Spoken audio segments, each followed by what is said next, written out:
Alright guys, so in today's video I will be introducing a new series to the channel called the online or the 1v1 career mode challenge. Everyone wanted an online career mode to be implemented into FIFA 17 before it came out, but I guess no one could really explain or figure out how to make it work, and this could be it. It works by making all the signings you can to make the side into the best possible team ever, taking board requirements into account. We then both sim all the way through the season with a small break at the January transfer window and determine who wins through the following point system.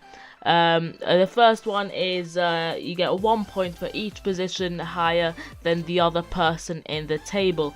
You also get 3 points for each stage gone further in the Champions League. For example, if one person gets to the final and the other person only gets to the quarterfinals, that's 6 more points. But however, if someone wins it and the other person only gets to the final, that's 3 more points. You also get 1 point for each stage further than the other person in the domestic cup. For example, in the FA Cup.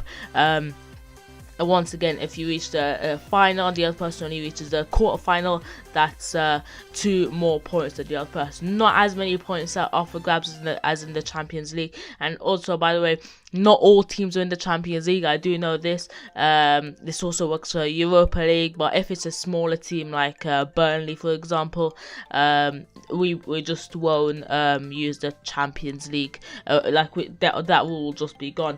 And there will not be any points rewarded for progress in a secondary domestic cup, for example the League Cup. I know that not all countries have a secondary domestic cup. I'm pretty sure Italy, Germany, Spain, none of them have two domestic League Cup, 2 domestic cup competitions, just like in England. So in England, only the FA Cup will really count. Each objective at the end of this season, like I don't know, win the Champions League, qualify to the final of the Champions League, something like that. Each objective that one person doesn't achieve that the other person does achieve is 5 extra points.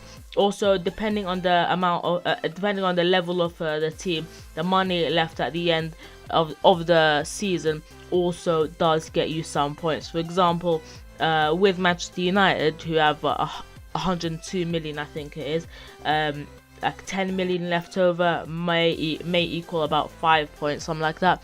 But a team like Burnley, who I mentioned earlier, only have 26 million, so 5 points might equal to about 2.5 million left over.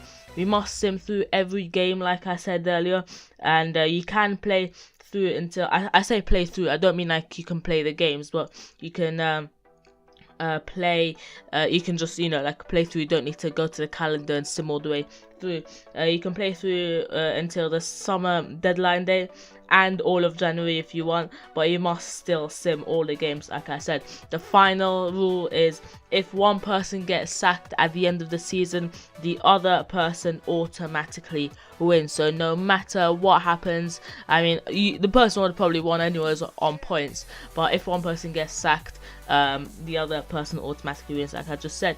I want to get different kind of YouTubers of my size on the channel, so if you're one of the guys who I publish this video in your comment section, please do comment on this video telling me you want to join, and I might make some kind of Discord chat or something like that which you can join.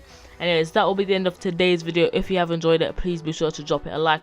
If you are interested in this series and want to watch it or want to partake, also drop it a like.